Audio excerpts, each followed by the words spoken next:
आइए आपकी इस क्लास में हम देखते हैं history and basic concept of chart.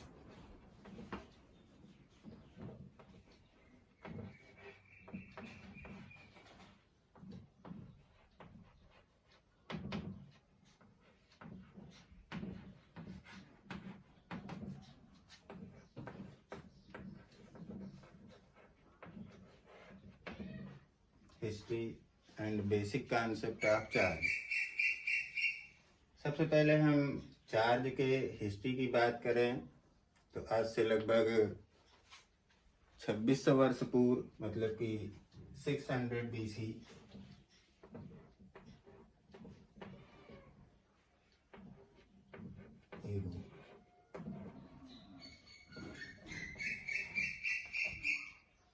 एक आपके साइंटिस्ट हुए जिन्होंने ये देखा कि अगर एक मटेरियल उन्होंने लिया, जिसे सिंपली कहा अंबर। इस मटेरियल अंबर को जब सिल्क या फर के साथ रब किया जाता है, तब इस मटेरियल अंबर के अंदर एक प्रकार की प्रॉपर्टी आ जाती है, और वो प्रॉपर्टी ये है कि ये छोटे छोटे कागज के टुकड़ों या अन्य छोटे पार्टिकल को अपनी तरफ अट्रैक्ट करने लगता है। अब इस प्रकार की जो प्रॉपर्टी उन्होंने देखी, क्योंकि ग्रीक लैंग्वेज में जो एम्बर है इसको कहा जाता है इलेक्ट्रॉन, मतलब कि कुछ इस प्रकार से ग्रीक लैंग्वेज में लिखेंगे ईटा, उसके बाद लैम्डा, एप्सिलॉन, गप्पा, tau, Omicron and its English equivalent is simply electron.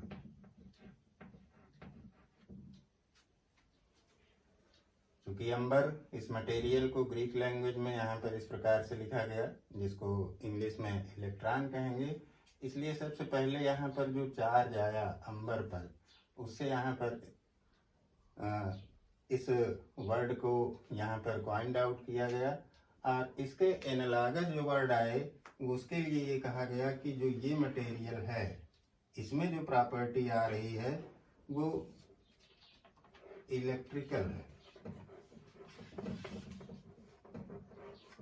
और यहीं से प्रोडक्शन होगा इलेक्ट्रिसिटी का। इस इलेक्ट्रिसिटी के लिए जो आगे चल के देखेंगे मॉडर्न फिजिक्स में कि जो पार्टिकल इस इलेक्ट्रिसिटी के लिए उत्तरदायी होगा उसे ही नाम दिया जाएगा इलेक्ट्रॉन। आपके 3 फंडामेंटल पार्टिकल में एक इलेक्ट्रॉन, इसके अलावा 2 आपके प्रोटॉन और न्यूट्रॉन। तो यहाँ पर तो इसका ये अंबर, जो कि यहाँ पर सबसे पहले देखा था इसको फेल्स ने देखा कि अंबर को जब हम किसी फर या सिल्क के साथ रब करते हैं तो उस कंडीशन में इसमें कुछ ऐसी प्रॉपर्टी आ जाती है जिसके कारण ये कागज के छोटे टुकड़ों या कुछ और छोटे पार्टिकल को अपनी तरफ अट्रैक्ट करता है। अट्रैक्ट करने का इसका जो ये गुण था, इसी को यहाँ पर कहा गया कि इसके अंदर कुछ इलेक्ट्रिकल प्रॉपर्टी है, या इसके अंदर कुछ इलेक्ट्रिसिटी का गुण आ रहा है। अब आइए देखते हैं आगे कि इस प्रकार के गुण और किन चीज़ों में आ रहे हैं। तो आगे चल के और देखा गया तो इसमें इन लोगों ने देखा कि अगर हम किसी ग्लास रॉड को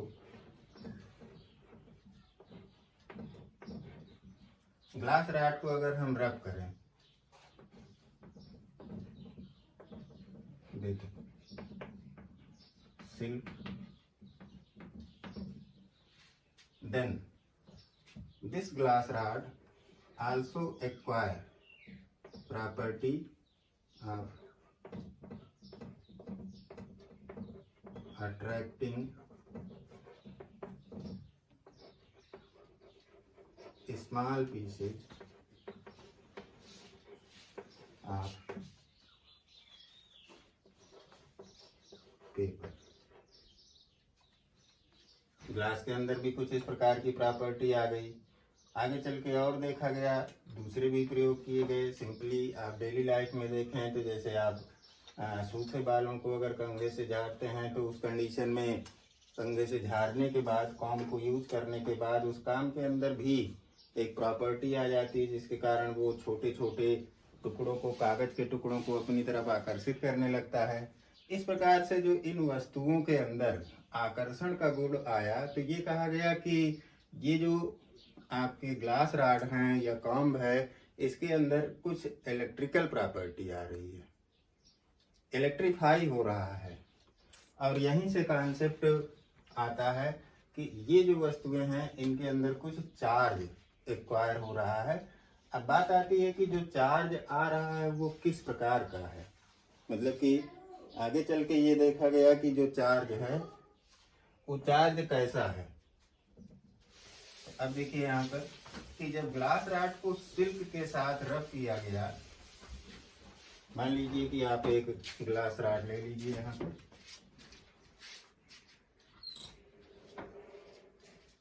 और इसको ठीक बीच से थ्रेड के द्वारा हम अगर हैंग कर दें किसी सपोर्ट से,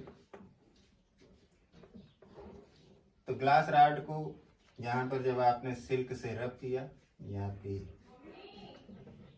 ग्लास रॉड है, इस पर कुछ चार्ज आ गया। मान एक दूसरी ग्लास रॉड को भी रब किया गया और इसके जब नजदीक लाया गया, मान लीजिए यहाँ पर,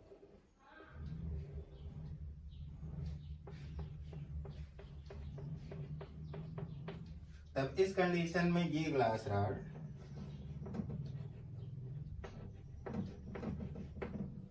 इसको रिपेल कर रही है,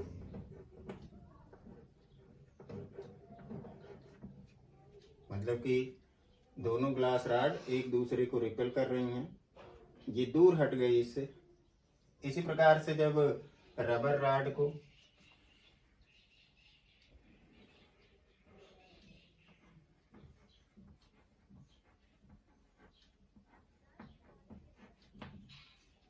इसको यहाँ पर रब किया गया, मान लीजिए इसको फर के साथ रब करते हैं, तो यहाँ पर भी कुछ प्रॉपर्टी आ गई चार्ज की। इसके अंदर भी कुछ ऐसा गुण आ गया जिसके कारण ये छोटे छोटे टुकड़ों को, कागज के टुकड़ों को अट्रैक्ट कर रहा है। अगर इस रॉड को हम यहाँ पर हैंग करते हैं, एक थ्रेड की सहायता से, और दूसरी रबर रॉड इसके समीप ले आते हैं, उसी प्रकार प्रक्रिया के दौरान सेम प्रोसेस को रिपीट करते हुए, तब इस कंडीशन में देखा गया कि ये रबर रॉड अगेन रिपेल हो रही है, मतलब एक रबर रॉड दूसरे से दूर हट जा रही है। तो इस प्रक्रिया में ये देखा गया कि जब ये एक दूसरे से दूर हट रहे हैं, इसका मतलब ये हुआ कि इन पर दोनों पर एक समान चार्ज है और ये दूर हट रही हैं। तो यहाँ से इन्होंने कंक्लूजन निकाला कि जो एक समान चार्ज हैं वो एक दूसरे को रिपेल करेंगे, मतलब कि पहला पॉइंट यहाँ से निकला।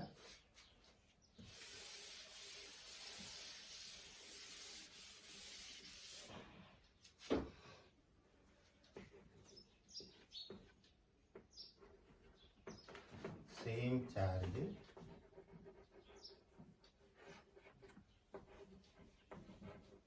Repel each other. दूसरी बात आई, जब इसी प्रोसेस को रिपीट करते हुए एक ग्लास रॉड के समीप एक दूसरी रबर रॉड को लाया गया, तो ये देखा गया कि वो दोनों अट्रैक्ट कर रहे हैं। इसका मतलब कि आगे रिजल्ट निकला अपोजिट चार्जेस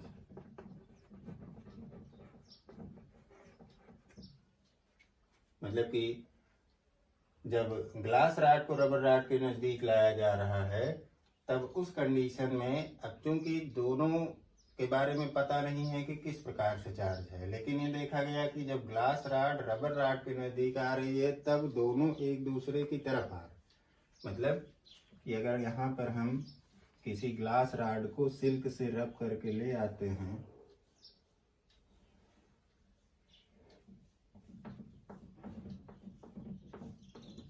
तो ये इसकी तरफ अट्रैक्ट हो रही है। मतलब कंक्लूजन ये निकला यहाँ से कि जो अपोजिट चार्ज है, मतलब कि दोनों पर, यहाँ से तो ये तय हो गया कि इन दोनों पर चार्ज जो है वो भी अलग अलग थे। और ये भी देखा जा रहा है कि ये दोनों एक दूसरे को अट्रैक्ट कर रहे हैं। तो यहाँ से बात निकली कि जो अपोजिट चार्ज है वो अट्रैक्ट करेगा, अट्रैक्ट ईच अदर। आगे चल के यहाँ पर जो ये दो प्रकार के चार्ज हुए, इनके बारे में बेंजामिन फ्रैंकलिन ने डिसीजन दिया और उन्होंने कहा, फ्रैंकलिन ने इन्होंने बताया कि जो चार्ज हैं वो टू टाइप्स के हैं। एक तो होगा आपका पॉजिटिव चार्ज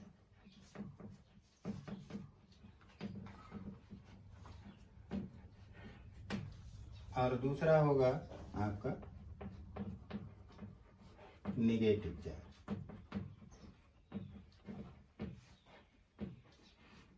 हालांकि जिस समय फ्रैंकलिन ने ये बात बताई तब उस समय तक ये क्लियर नहीं था कि किस चार्ज को पॉजिटिव कहा जाए, किसको नेगेटिव कहा जाए। तो उस समय की जो नॉन फिनोमेना थी, जैसा कि उन्होंने देखा कि जब ग्लास रॉड को हम सिल्क से रब कर रहे हैं तो ग्लास रॉड और जब दूसरी ग्लास रॉड सेम प्रोसेस में सिल्क पे रब करके ला रहे हैं तो एक दूसरे को रिपेल कर रही है। तो जो ग्लास रॉड पर चार्ज था उसको उन्होंने कह दिया यहाँ पर वाइट्रियस। वाइट्रियस का मतलब कि वो चार्ज जो कि ग्लास या शीशे पर है, मतलब कि शीशे जैसा चार्ज। वाइट्रियस का मतलब ये होता है कि ऐसा चार्ज जो शीशे वाला हो या ग्लास वाला हो, उस चार्ज को वाइट्रियस कहा। और ग्लास रॉड को जब सिल्क पर रगड़ा गया था तो सिल्क में भी कुछ न कुछ चार्ज आया होगा, और सिल्क या आगे चल के जो आपका रबर रॉड है उसको रगड़ा गया था फर पर, तो उस पे जो चार्ज आ रहा था उसके लिए इन्होंने बताया कि जो उस पर चार्ज आ रहा है वो चार्ज आपका किस प्रकार से है,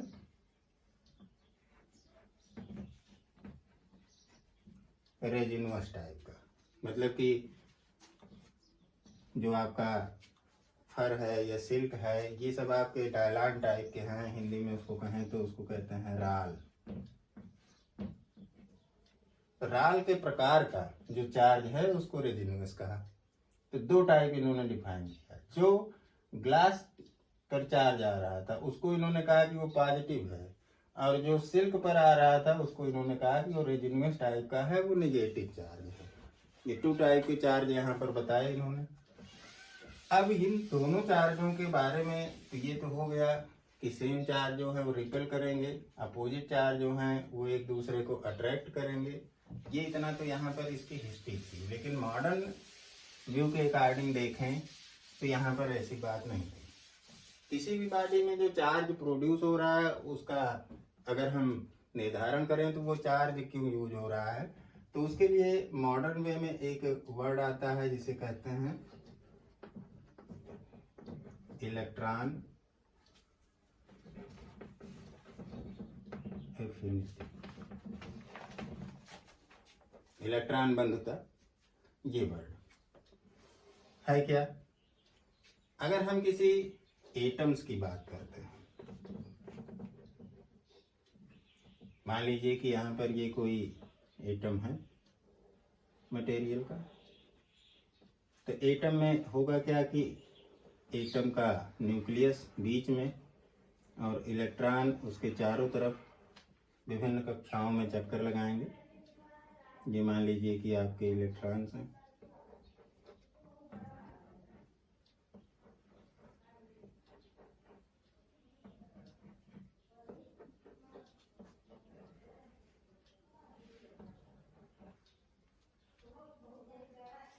और ये आपका न्यूक्लियस है।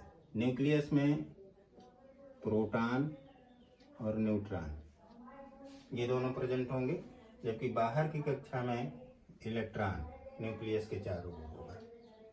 इलेक्ट्रॉन एफिनिटी का मतलब है कि कोई भी मटेरियल का एटम जो है वो जिन इलेक्ट्रॉनों को रखता है वो इलेक्ट्रॉन उस एटम में न्यूक्लियस के साथ कितनी मजबूती के साथ बंधे हैं, मतलब कि इलेक्ट्रॉन को बांधे रखने की जो क्षमता है ये एक प्रकार का फोर्स है। अगर हम फोर्स की बात करते हैं तो फोर्स कई टाइप के होंगे। जैसे एक होगा आपका वीक फोर्स, दूसरा है ग्रेविटेशनल,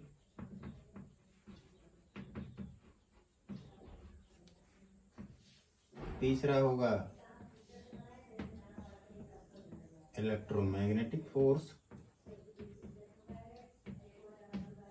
और चौथा होगा आपका न्यूक्लियर फोर्स।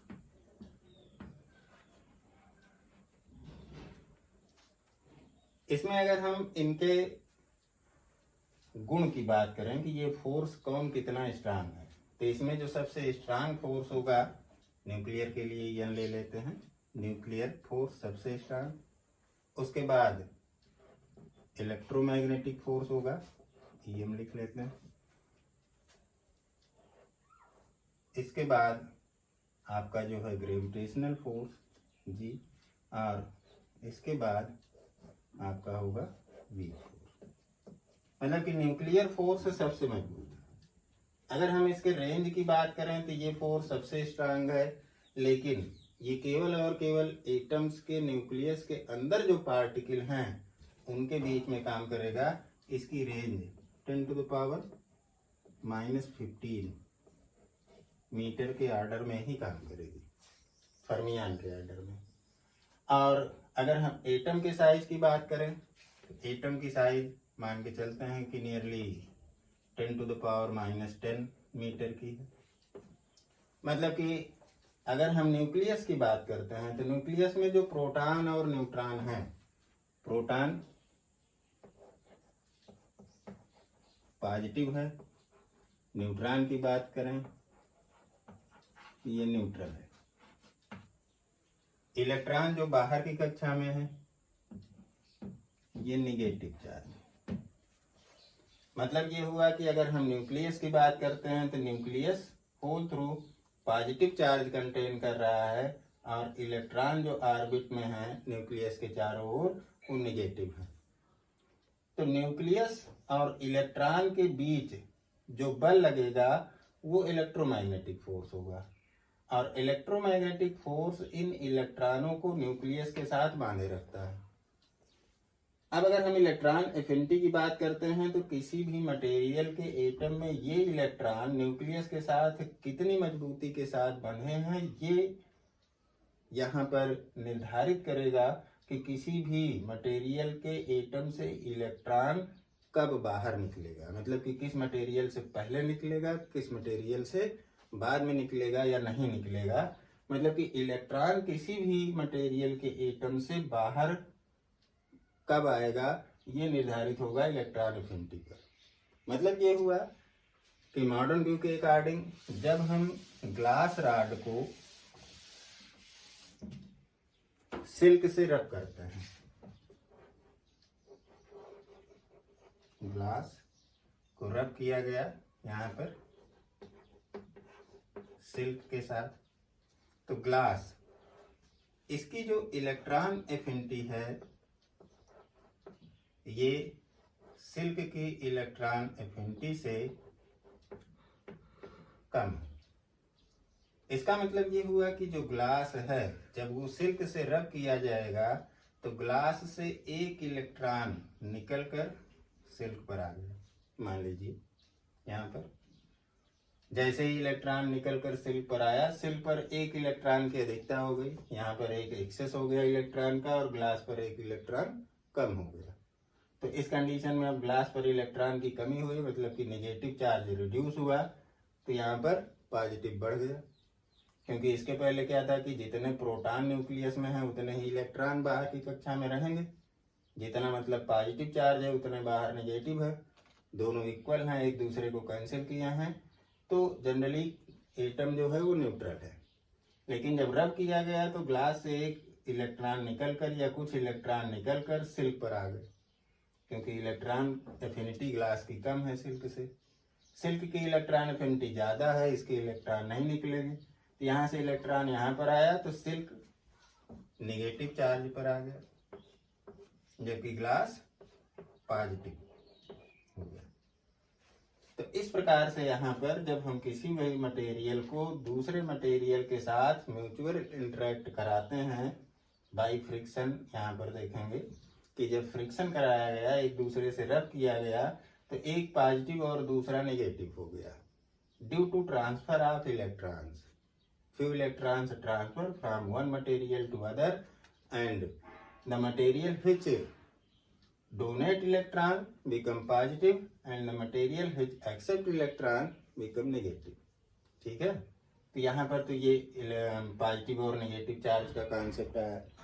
पॉजिटिव और नेगेटिव चार्ज एक दूसरे को, यहाँ पर अगर हम म्यूचुअल इंटरेक्शन में देख रहे हैं तो ये चार्ज जो भी हैं इनके बारे में बताया गया कि अगर एक समान के चार्ज हैं, मतलब कि किन्हीं दो मटेरियल या एक से ज़्यादा मटेरियल पर एक समान चार्ज हैं तो एक दूसरे को अट्रैक्ट करेंगे, और अगर विपरीत चार्ज हैं तो एक दूसरे को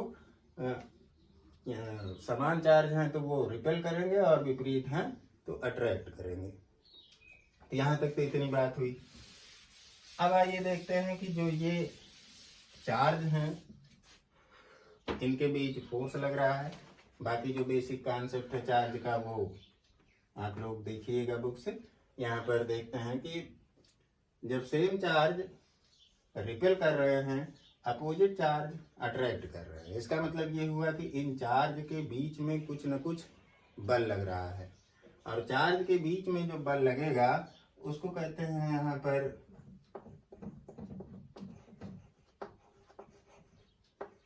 इलेक्ट्रोस्टैटिक फोर्स।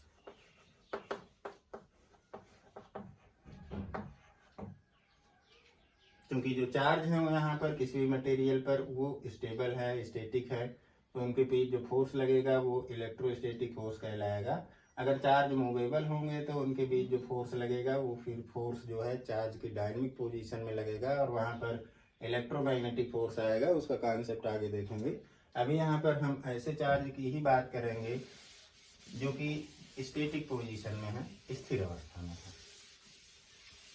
अब देखते हैं यहाँ पर थोड़ा सा सबसे पहले कुछ कॉन्सेप्ट के बारे में। तो अगर हम चार्ज के रिप्रेजेंटेशन की बात करें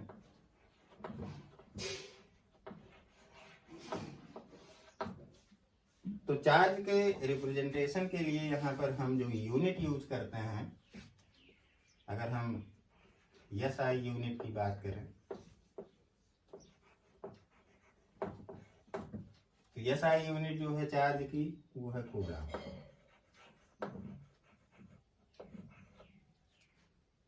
जबकि अगर हम CGS यूनिट की बात करते हैं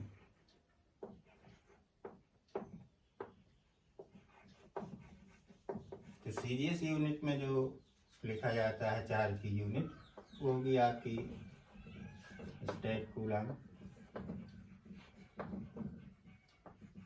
या सबसे पहले चार्ज के बारे में फ्रैंकलिन ने बताया तो इसको फ्रैंकलिन लिखेंगे।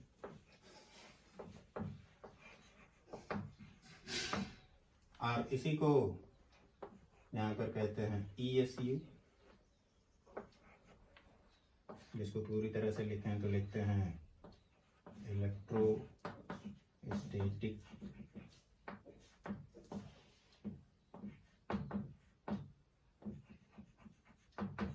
Unit of charge, electrostatic unit of charge. अब देखिए यहाँ पर कि इन दोनों के बीच रिलेशन क्या है। अगर हम एक कूलाम की बात करें, एक कूलाम का जो चार्ज है CGS यूनिट में अगर ले जाएं तो 3 × 10⁹ ESU के बराबर होगा। ESU लिखे हैं, स्टेट कूलाम लिखे हैं या फ्रैंकलिन लिखें, सभी एक चीज़ है। मतलब ये हुआ कि अगर हम एक ESU की बात करते हैं तो ये कितना हो जाएगा आपका 1/3 × 10⁹ कूलाम को सिंपली कैपिटल लेटर C से रिप्रेजेंट करते हैं। अब बात आती है कि चार्ज को किस प्रकार से मेजर किया जा सकता है। मतलब ये हुआ कि चार्ज की अदर प्रॉपर्टी की बात करें तो सबसे पहले कहते हैं चार्ज इज क्वांटाइज्ड। क्वांटाइज्ड का क्या मतलब है? क्वांटाइज्ड का मतलब है सिंपली कि चार्ज एक ऐसी क्वांटिटी है जिसको हम टुकड़ों में डिवाइड कर सकते हैं, लेकिन वह टुकड़े आपके कंटिन्यूअस नहीं होंगे। जैसे आप अगर बात करें कि वाटर है किसी ग्लास में, 1 ग्लास वाटर,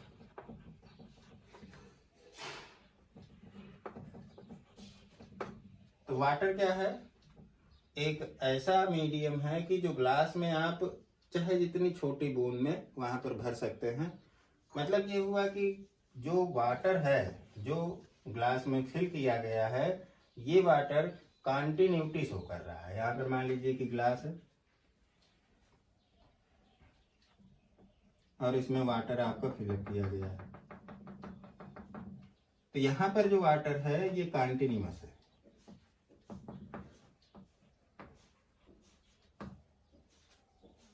लेकिन अगर किसी हम चार्ज बॉडी की बात करते हैं, मान लीजिए कि यहाँ पर कोई कंडक्टर है और इस पर चार्ज है, मान लीजिए कि पॉजिटिव चार्ज है कुछ इस प्रकार से यहाँ पर, और इससे कुछ चार्ज बाहर निकलता है।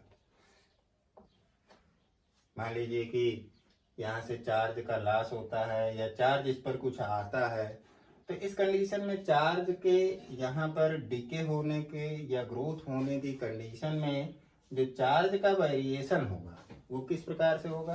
क्योंकि जो भी मटेरियल है उसमें चार्ज की जो सबसे छोटी इकाई है, सबसे छोटी मात्रा जो है वो 1 इलेक्ट्रॉन के बराबर है।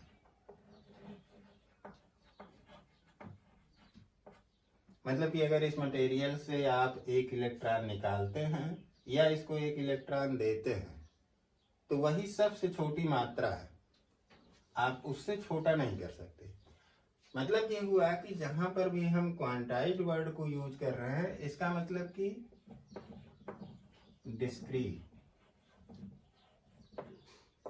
Distribution.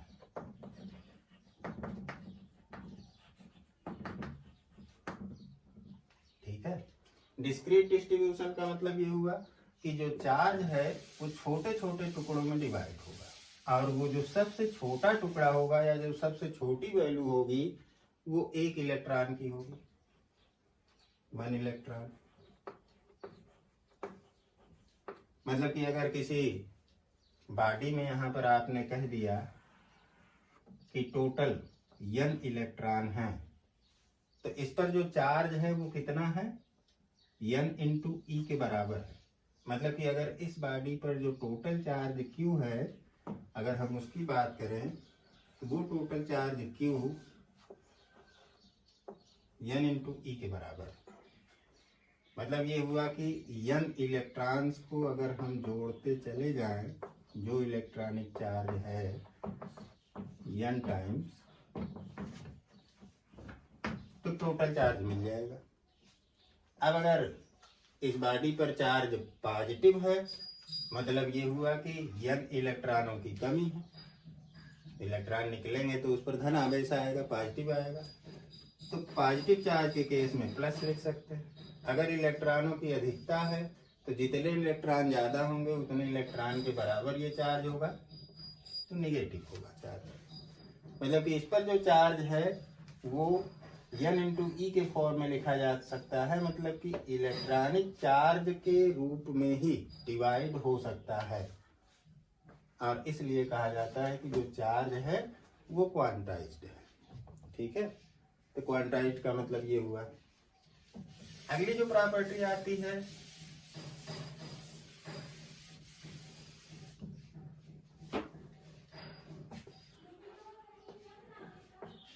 Charge is conserved. Charge जो है वो कंजर्व्ड है। कंजर्व्ड ये यहाँ पर जो वर्ड यूज हो रहा है, अगर कंजर्व की बात करें मतलब सुरक्षित है, तो ये टोटल जो यहाँ पर सेंटेंस बना ये आपका यूनिवर्सल है।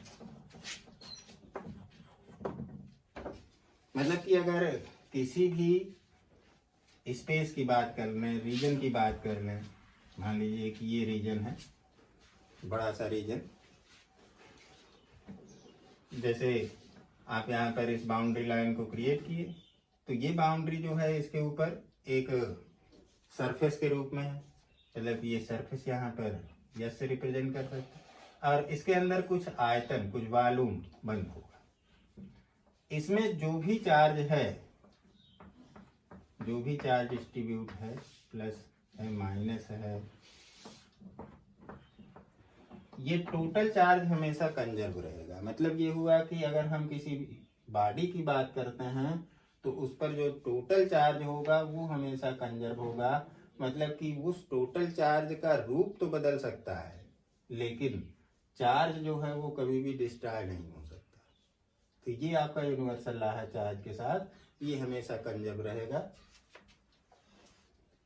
इसके आगे देखते हैं अब यहाँ पर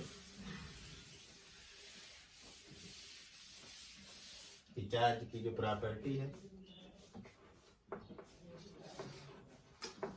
एडिटिव प्रॉपर्टी। एडिटिव प्रॉपर्टी की अगर बात करें, इसका मतलब ये हुआ कि अगर कोई बॉडी है या नंबर ऑफ चार्ज बॉडीज हैं किसी रीजन में, एक पर चार्ज है मान लीजिए कि +5 माइक्रो कूलाम। कूलाम बहुत बड़ी यूनिट है, इसलिए हमेशा चार्ज को माइक्रो कूलाम या पीको कूलाम में यूज करेंगे। माइक्रो कूलाम, अगर 1 माइक्रो कूलाम है इसका मतलब कि 10⁻⁻6 कूलाम। अगर एक पीको कूलाम है इसका मतलब कि 10⁻⁻12 कूलाम। इसी प्रकार से एक यूनिट यूज करेंगे नैनो कूलाम की, मतलब कि 10⁻⁻9 कूलाम। स्मॉल यूनिट यूज करते हैं। क्यों यूज करते हैं स्मॉल यूनिट, इसको देखेंगे आगे कूलाम्स लॉ के बाद। तो अगर मान लीजिए कि कई चार्ज बॉडीज हैं या कई चार्जेज हैं, एक +5 माइक्रो कूलाम का है, एक -3 माइक्रो कूलाम का है, +7 माइक्रो कूलाम का है, अगला है +6 माइक्रो कूलाम। इस प्रकार से आपको दिए गए हैं -4 माइक्रो कूलाम। तो जो टोटल चार्ज है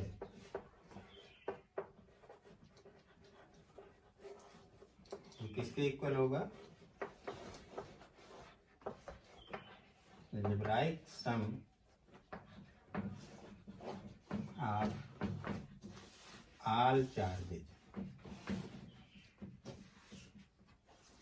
अलजेब्राइक सम मतलब कि उसके साइन के साथ, ये आपका 5 है तो +5 -3 +7 +6 -4 माइक्रो कूलम। मतलब कि कितना आ जाएगा? 5 + 7 + 6 कितना हो गया? 5 7 12 + 6 18 -3 -4 -6। यहाँ पर नेट चार्ज कितना है? 11 micro coulomb. This is the additive property, means for obtain or to obtain total charge, we should sum all charges with their sign, with their polarity. Means algebraic sum of all charges provide the total charge.